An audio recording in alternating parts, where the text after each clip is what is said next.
these bombings became routine. At interrange, the sheltered areas had become routine. Although the situation was unbearable, my parents taught us Zionism, to love our fellow and love of country. They taught us to give and help. And on this basis, when we grew up, we enlisted into the combat unit in the Israeli army. Ouri enlisted in the elite unit of army, Sayeret Matkal.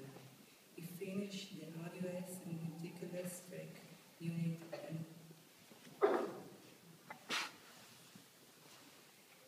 and went for officer training. He returned to the unit as an outstanding officer and joined the staff responsible for activities in enemy territories.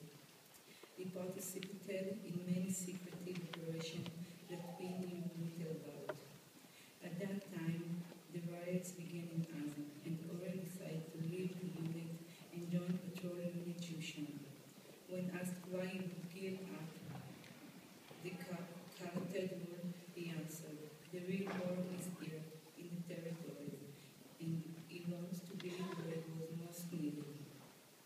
The commander of Shimshon unit had learned what an outstanding man was standing before him and gave him the responsibility and command of high-ranking officer.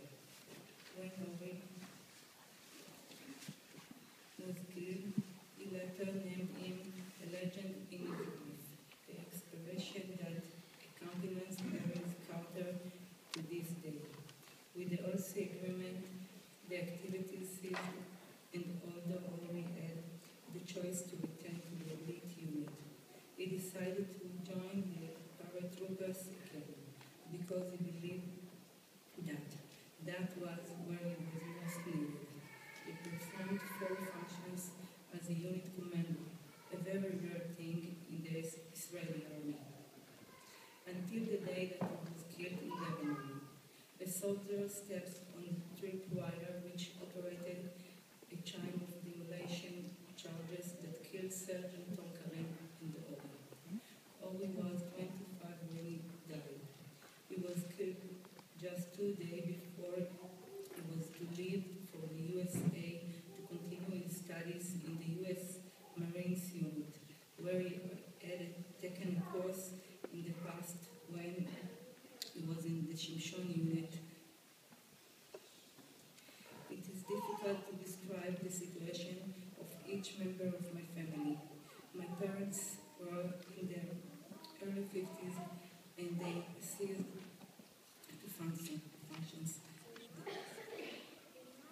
They stopped working, became withdrawn, miserable, and pained. Ouri was the central pillar, not only among his friends and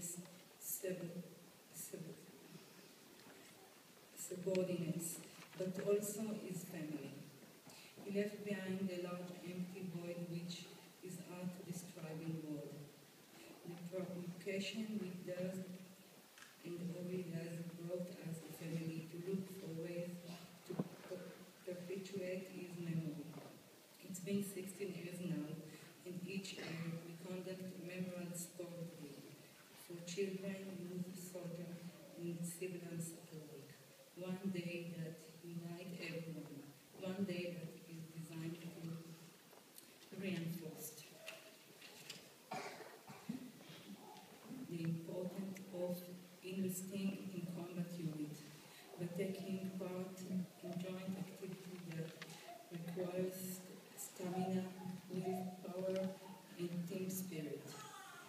A synagogue named after Ouri was established in my parents' neighborhood. The synagogue served the community in the surrounding area. Ouri's story are many. They capture all his wonderful personality, which let many know and appreciate him. Benny Gantz, now Chief of Staff, was Ouri commander. He used that he is great. I am 4 years old. When I grow up to be a soldier, I want him to have a commander like Ouri. In all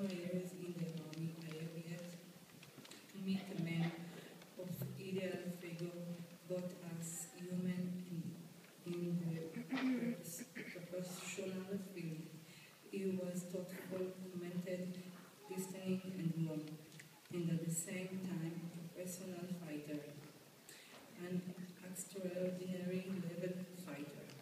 Such a combination is hard to find. You are not a man of words, you are a man of action. It is said about those people that they are great people, that they are people whose lives are many, and you are one of them, a real big one.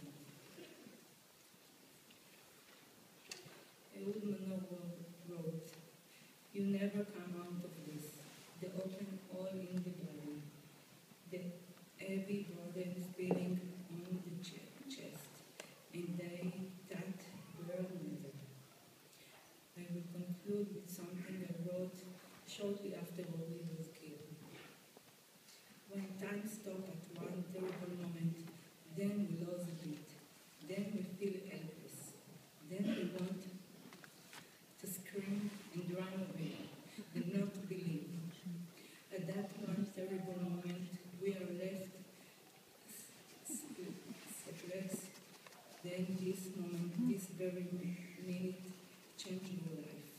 And whatever you felt, security and peace and routine of life, thoughts, plans, dream, all gone.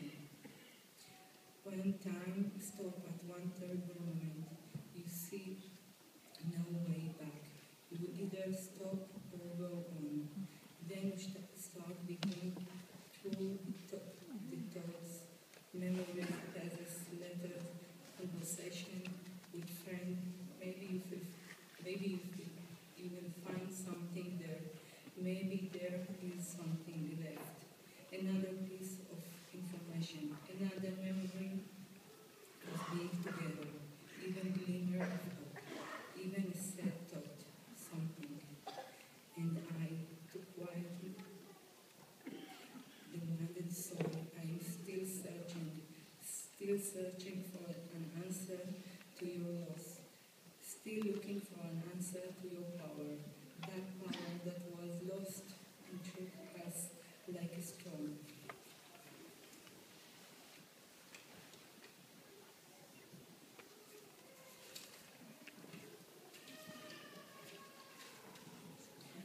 Many years ago, you gave me a song.